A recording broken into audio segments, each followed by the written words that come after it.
Racers and race fans, the 2011 season is over, but the Cheese Works is just trying to keep that racing feeling going as we travel out to Smithville, Missouri, and Yancy's Speed Shop. Today, Yancy's going to be doing a dyno test on a motor that he's built for somebody for some street racing, and we are going to go inside and watch how this dyno test goes. But one thing you want to do, folks, is make sure and don't let the dogs out. Welcome everybody to a shop talk, and we are up here in God's country up north, and I am here with Yancy Shepherd. And speaking kind of on the religious note, I guess we could say, Yancy, that you are the shepherd of horsepower. Well, I don't know about that, but we'll just say I live up north. Because, man, you really developed some stuff up here. I mean, just right offhand, kind of put you on the spot. Do you know how many track champions or whatever you've built motors for this year? Oh, I don't know. I've never sat down. I know we had 106 wins this year as far as counting and everything, which Mike really helped because he won a bunch. But, kind of put me on the spot's right because I can't sit here and think of them right now. So. Well, like I say, I sort of put you on the spot, but I know Mike Ryan, he did real good up at I-35. And there's Tim Billings. We were doing... Gosh, I'm trying to. Never mind. I can't remember right now. Let's just say a lot. Yeah. How about that? Yeah, we did good, and I think we really had a good year. We didn't really have a lot of engine trouble or anything like that, but yeah, we did good. Yeah. So in this winter, we've been working on a lot of different stuff I plan on working on different stuff with tube rail stuff, just because I think that's what everybody's heading towards and everything. But we'll wait and see. Yeah. But today, actually, we're going to do a dyno test on a motor back here, and you might kind of just right now fill us in on what this is we're going to be doing. Yeah, this is just a standard big block Chevy. Well, I say standard, but it's a 496 with Brodix heads. It's kind of your extreme street car motor, It's for a place called Misfit Motorsports out in Kansas, and but it's just made for longevity and power, but that's what I mean with today's oils and everything. That's why we go with the hydraulic roller and all that. But he spent the money to dyno it and everything, so he don't have to ever mess with it. So that's what we did. Okay, that kind of brings me to my next question. Why does a racer and or a person that runs street drag racing stuff would want to come and dyno a motor? What are the benefits that it presents to the person that you're building the motor to?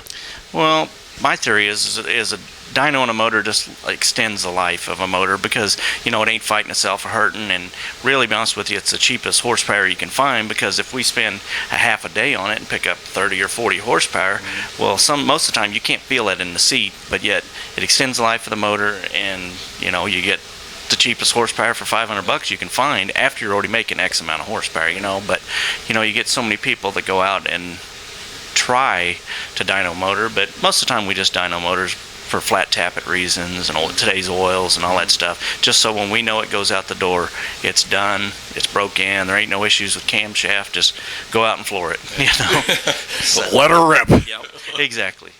But no, we do. Probably 75% of our motors we try to dyno just because of the break-in issue with the camshaft, doing what everybody's trying to get stiffer on valve springs, trying to rev the motor higher with flat tappet stuff, and it just really helps. Of course, if you got an oil leak or something, you can take care of that too. So it's a lot easier out here than it is in the car. So it also kind of gives that person that's going to be using the motor a little better idea of, let's say, gearing, what they're going to be able to do with it once they get wherever they're going to go with it and do what they're going to do with it. Yeah, exactly. Everybody will go out, and we all are guilty of over-revving a motor, but the 602 crate motor is a perfect example. You'll hear guys, and we were talking about this yesterday, you'll hear guys go out and they just want to lay that thing on the rev limiter all the time, and it's actually a torque motor, and if you get the dyno sheet on them and everything, they only make peak power at like 5,200, so 6,200 you're stretching it. We all stretch it because we want to come off the corner as hard as we can. But yet, if you use a crate motor really like it's supposed to be used, they'll live a long time. And plus, you can win races with it. Roy Stanley is a perfect example. Lakeside, you've hardly ever heard him on the chip. I mean, he was on it, don't get me wrong, but he just did good. He actually pulled off a win when you got the open motors that are making 60, 70 horsepower more than the crate motor, and so it just goes to show you sometimes power ain't always it if you know what to do with your motor, So. Well, also talking about the crate motor, since we're on that topic right now, it sounds like We are. But it sounds like what I'm hearing you say in my mind is that there's a sweet spot in that motor, and especially for the crate motors, and that's where you want to be when you're running one of them. And the dyno kind of helps you figure out where that sweet spot is. Is that right? Yeah, that's exactly right.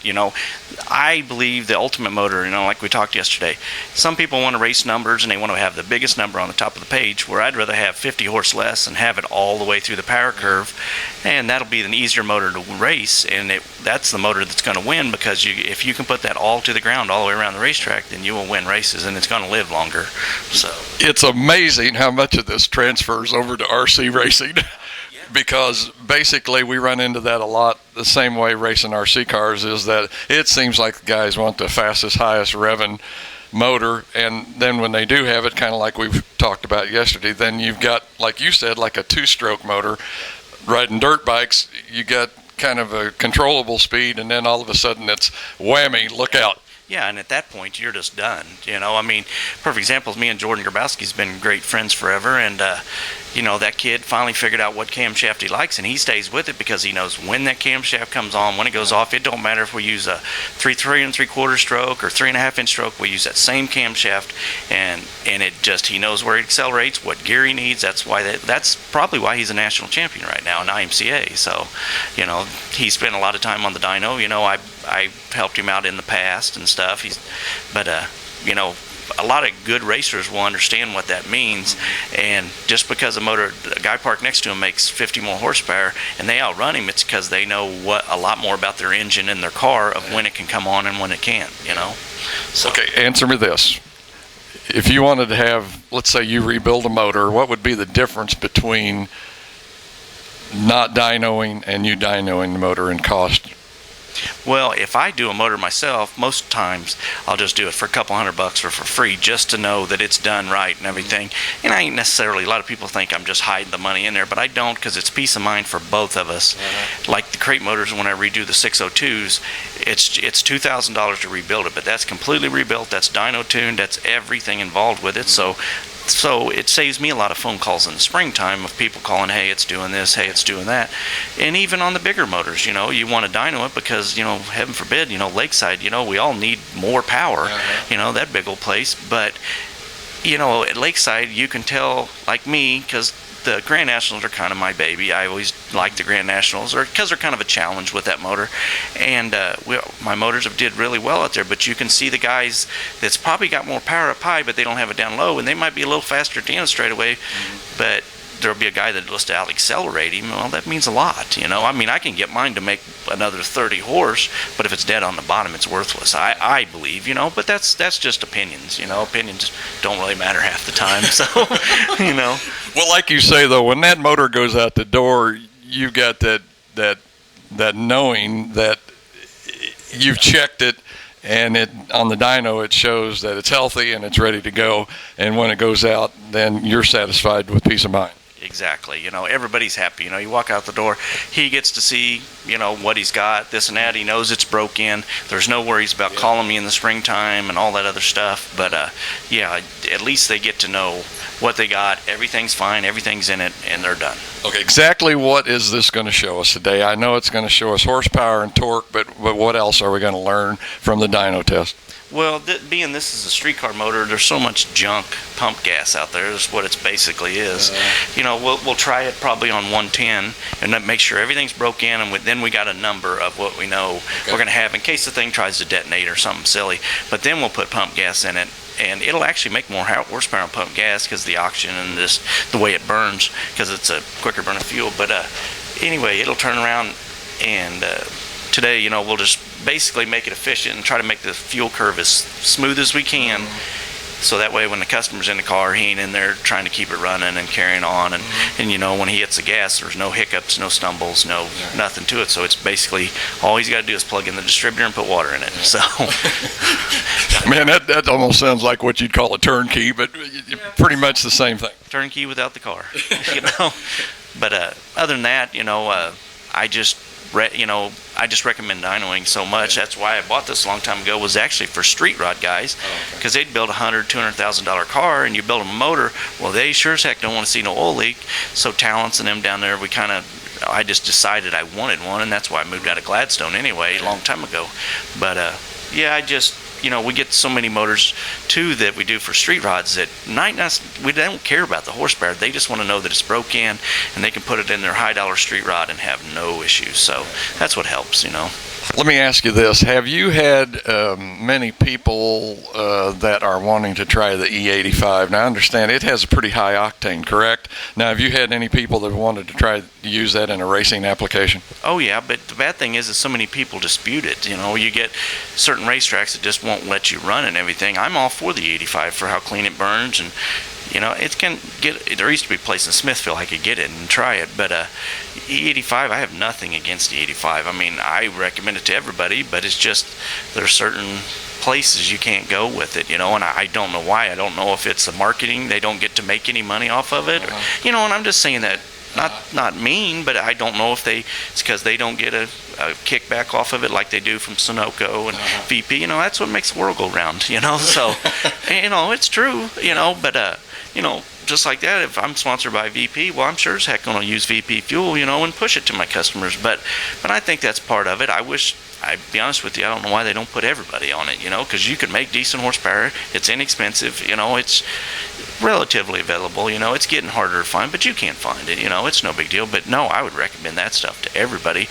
I'm not down in any of the good fuels and everything. It's just the economy today it's just a good, safe fuel. Anything we can do to help the racer save a buck, how about that? Because I think E85 is probably, half or a third the price of racing fuel? Yeah, between a half and a third, I don't know, but I think the last time I seen it was like $335, $340, so it's relatively inexpensive, so you can't down that stuff, So We've made a lot of power with V85, and just don't know why everybody hasn't gone to it yet. So I know one person, and I won't reveal his name, who a year ago was doing some testing in factory stocks at Lakeside and wanted to go into E85, but I don't think they ever made it. And I don't know if it was rules or whatever it was, but they were wanting to try it anyway. I think that was rules. I think that was, it's one of those deals you got to give it to everybody before you do this. They're going to gripe if he goes out and does good that night. Well, heaven forbid, he won because he had the 85. Well, no, it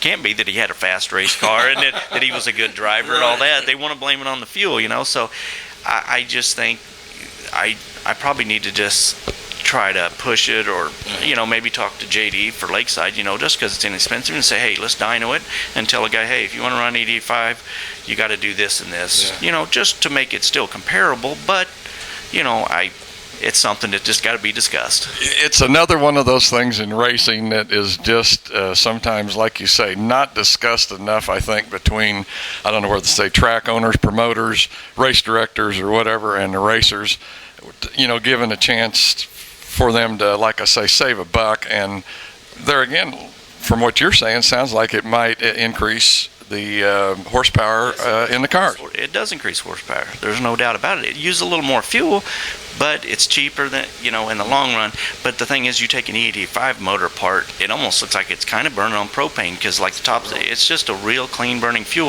if it's tuned right. It can be your worst enemy if you don't know how to tune it. So, it's just like alcohol. Alcohol can be your best friend or your worst enemy, with corrosion and everything else. But E85, but I've messed with it.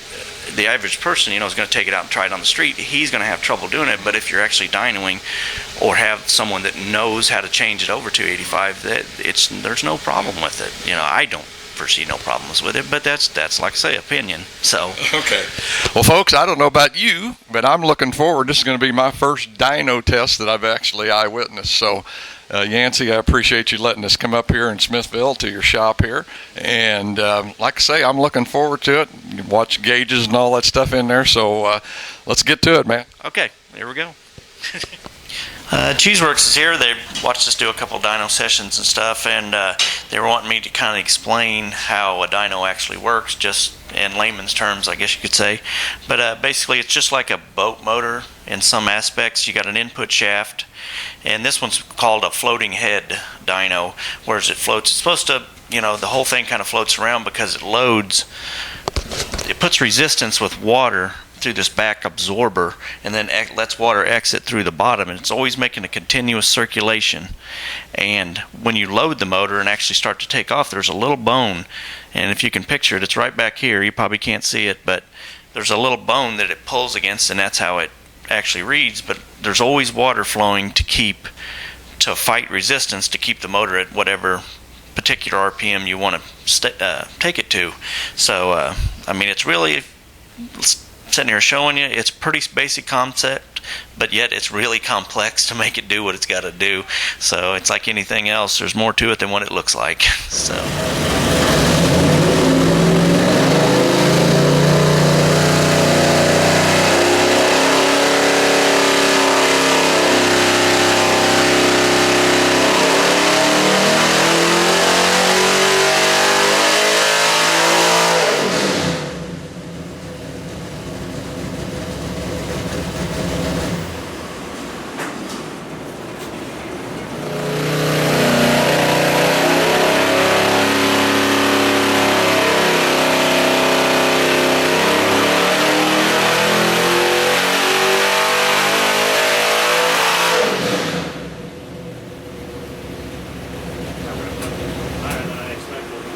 Yancy, I see you're pulling out a spark plug. What's the purpose of doing this, buddy? we're just trying to see how it's burning, see if it's burning clean, see if it's sealed up yet, and looking at the ground strap will tell me where the timing's at and all that. So looking at that, I don't know if you can see it very well, but it's got a burn mark about right in there. It's a little bit towards the center, so we'll add probably 1 or 2 degrees of timing. And then everybody wants to tune a motor off the tip of the spark plug. You don't tune the motor. That really is irrelevant. You got to look way down inside there, which I don't know if you can see that, but it'll have a little gray discoloration, or you'll notice it down in there. And if it's getting gray, it's pretty damn close. But if it's white, of course, it's too lean, and you just want it just a little bit turning to brown down inside. That's another thing. Everybody thinks they got to be brown out here to be tuned right. That's not the case. But we seem to be all right. We'll just add 1 or 2 degrees more timing. Go from there. I'll have to remember that when I'm checking my lawnmower. Because I'm afraid just exactly what you just said. I usually look at the tip. Yep, that's what everybody does, and the tip is more around idling and stuff like that. So there we go, folks. We're learning stuff. Well, Matt, we did a little bit more testing there, and I guess they decided now we're going to go with the main jet, right? Yeah, we're going to take a little bit of main jet out of it to clean it down a little bit and clean up the air fuel. Hard to believe that little bitty thing right there determines how much gas is going to go in there. Now, I presume you have to do the same thing on the other side of the carburetor now? Yeah, we'll do the same on both ends of it. Wow. I told Matt I shouldn't be talking to him because I knew he'd drop something, and he did. So now I guess I better stop and help him look for it. I'm here with Taylor, and he's the gentleman that they're building this motor for here in the background. Taylor, tell me just a little bit about your company. It's really interesting what you guys do. Yeah, we own a company called Misfit Motors. We have another company. It's called Restored Classic Bodies. We specialize in building pro touring hot rods of first generation Camaros 67 through 9. And we're doing a car right now for a gentleman, Kip, out of Wisconsin, a 69 Camaro hot rod for him. And we came to Yancy. He wanted a specific 496 built, which is what you see right here. So he went with the aluminum heads and intake.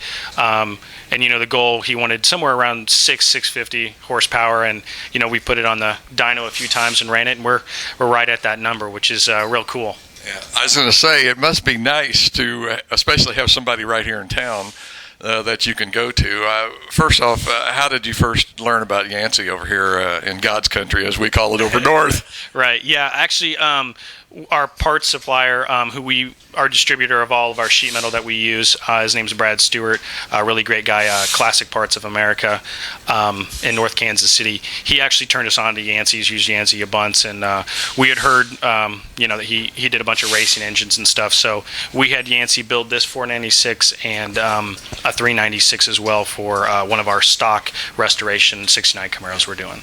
And Yancy came up with all the parts himself. So, like I say, man, it's got to be great to have somebody here in town that you can kind of turn to like that and just say, hey, here's what we need. Show us what you got, and let's see what happens. And like I say, the numbers so far are showing really good. Yeah, they are, and it's we're real happy with that, and I'm sure our customers will be as well. Okay, Taylor, I appreciate you talking to me, buddy, about what's going on back here. And, well, I just wish I was behind the wheel of this thing when he gets ready to turn it loose. But thanks a lot, Taylor. Yeah, thank you very much. I appreciate it. Thanks.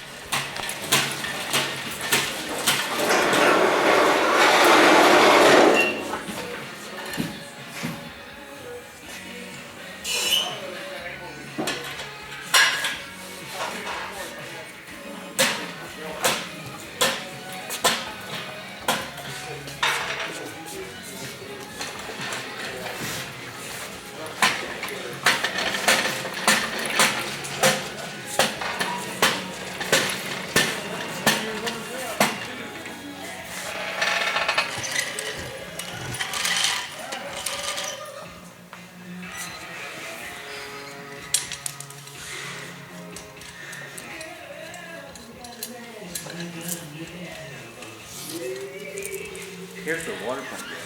I'll probably get those with it. And don't we forget this carburetor sitting on that.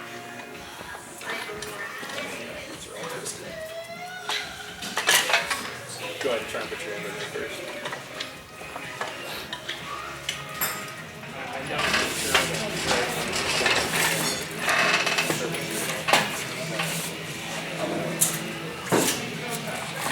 I don't know.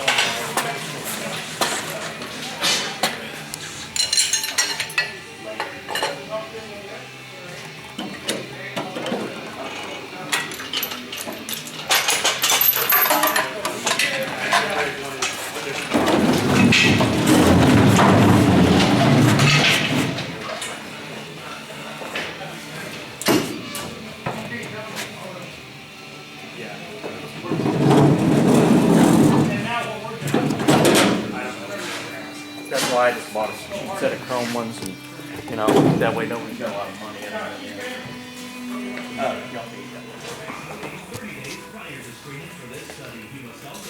See you guys. Bye.